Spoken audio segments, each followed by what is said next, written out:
Bonjour à tous, c'est Gilles, je vous souhaite une bonne journée. Je reviens ici à vous pour continuer à discuter de ce sujet, de la voie spirituelle. Je vais adresser quelques idées. C'est important d'essayer de libérer son esprit mental le plus possible, de tous ces anciennes programmations, parce que nos pensées deviennent nos paroles, qui deviennent nos actions, qui deviennent nos habitudes, qui deviennent notre caractère et qui deviennent notre destinée. C'était dans le Tao Te Ching. Et donc, parce que ces pensées négatives ont tendance à court-circuiter la manifestation de nos projets. Donc, c'est important d'apprendre à faire le silence dans son esprit le plus possible pour arriver à se détacher. Non seulement ça nous permet de recevoir des idées supérieures, mais en plus, ça nous permet de nous apprendre à nous détacher des anciennes programmations.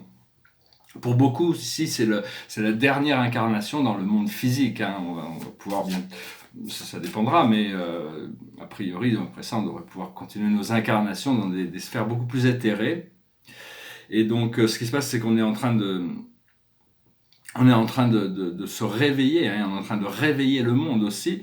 Et au plus on arrive à sentir cette connexion avec l'humanité, euh, au plus on arrive à garder notre fréquence élevée, au plus les autres vont pouvoir en bénéficier et le sentir, et ça va les aider. Donc c'est important de garder sa fréquence, ne pas se laisser intimider par tous ces chaos et ces confusions et ce manque de compréhension sur les choses, rester serein.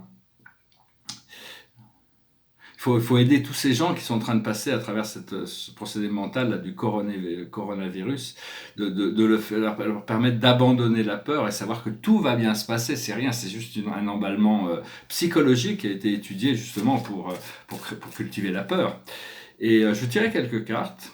Mais enfin bon, nous de toute manière, on reste stable de toute manière. Tout ce que l'on est, tout ce que l'on vit, de toute manière, est un cadeau permanent de l'univers. Et donc, on n'y a pas à s'inquiéter à ce niveau-là. La plus haute sagesse, c'est yin, c'est-à-dire ne pas avoir besoin d'agir, avoir rentré en alignement et permettre aux choses de se mettre en place, de venir à nous naturellement quand c'est le moment. Ce que l'on doit comprendre, c'est la co-création, c'est le pouvoir de la créativité, créer avec l'univers. C'est une carte très positive, c'est une carte qui nous montre, c'est l'expression de la créativité. Au plus on comprend notre procédé de co-création, au plus les choses avancent dans notre vie. Ce que l'on doit faire, c'est que la vérité soit. C'est-à-dire que la vérité soit, c'est le désir de montrer la plus haute vérité qu'on est capable de montrer, c'est d'être sincère, d'être transparent. Et l'aboutissant, c'est la connaissance profonde. On se rapproche tous les jours, on reçoit des nouvelles connaissances, on peut voir encore plus loin à travers les voiles. Donc c'est vraiment une grande expérience. Et savoir que dans les plans supérieurs, on utilise cette lumière divine et pure pour tout pour tout. Donc c'est juste qu'on n'a pas encore affiné notre énergie suffisamment pour pouvoir l'utiliser pleinement. Savoir aussi qu'on est très très très occupé quand on dort. Quand on dort, on a toute une vie là-haut qui est complètement différente, donc qui est complémentaire. Des fois, je me rends compte que je suis un peu têtu, c'est-à-dire j'ai un désir qui arrive, l'esprit me dit non, c'est pas le moment, et alors je laisse tomber, puis le désir revient, l'esprit me dit non, c'est pas le moment, et puis le désir revient, je dis ah bon, je vais quand même aller voir, et puis je m'aperçois qu'en fin de compte, l'esprit avait raison, c'était pas la peine, c'était une perte de temps, c'est apprendre à avoir confiance sur laisser venir les choses plutôt que d'avoir besoin d'aller les chercher. Il y a toute une réémergence de conscience de l'ancien Lémuria, Atlantis, le nouvelle Gaïa, qui se... Et donc, oui, parce que bon, ce qu'on cherche, c'est rentrer, se laisser imaginer qu'on est dans un courant. C'est un courant, c'est un ruisseau c'est une sorte de petite, c'est un ruisseau qui est toujours, quand on regarde un petit ruisseau qui cascade, c'est toujours le même ruisseau, mais il est toujours différent. Donc c'est arriver à se laisser porter, et puis se laisser porter avec le courant jusque dans l'océan, jusque là où... Et la mission, c'est d'être nous-mêmes, c'est peu importe l'opinion des autres. Notre mission, c'est d'être to sign on self be true, d'être véritable par rapport à nous-mêmes. Donc voilà, j'en parlerai demain parce que c'est un sujet un peu long et complexe. C'est un système pour l'éducation future qui pourrait être utile pour que tout le monde puisse avancer plus vite. C'est un système qui ne coûterait pas grand-chose à mettre en place. J'aurais besoin d'éducation. C'est un système de mentor qui pourrait être institué dans le monde entier pour que les enfants puissent, tout le monde se sente toujours encadré.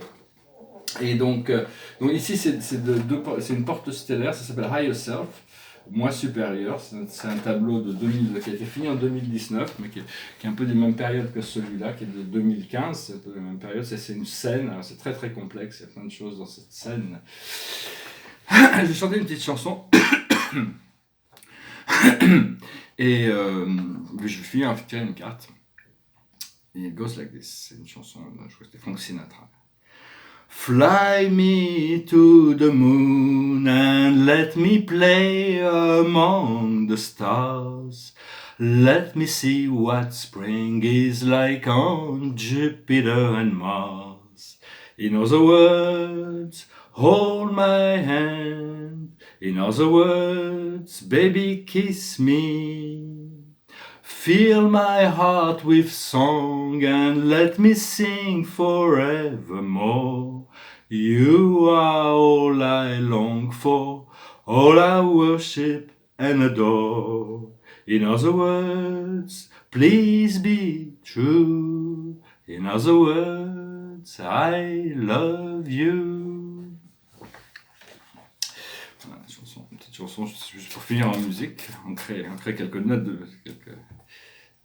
La carte de la journée, c'est l'Égypte. L'Égypte, les pyramides d'Égypte sont réactivées, elles se réactivent. Et en Amérique du Sud aussi, il y a tous les cristaux sacrés d'Atlantis dans le lac Titicaca, dans le Yakutan, tous ces endroits sont réactivés. Et ces pyramides se réactivent progressivement. L'Égypte, c'est toute une mémoire, c'est la mémoire de la connaissance transcendantale. C'est là où on peut trouver c'est une grande librairie cosmique, une librairie planétaire et cosmique, où on peut trouver toutes les mémoires, donc connectées avec cette sphère avec ces structures pyramidales. Voilà, je vous remercie, je vous salue, je vous souhaite une excellente journée, et puis je vous dis à bientôt, namasté.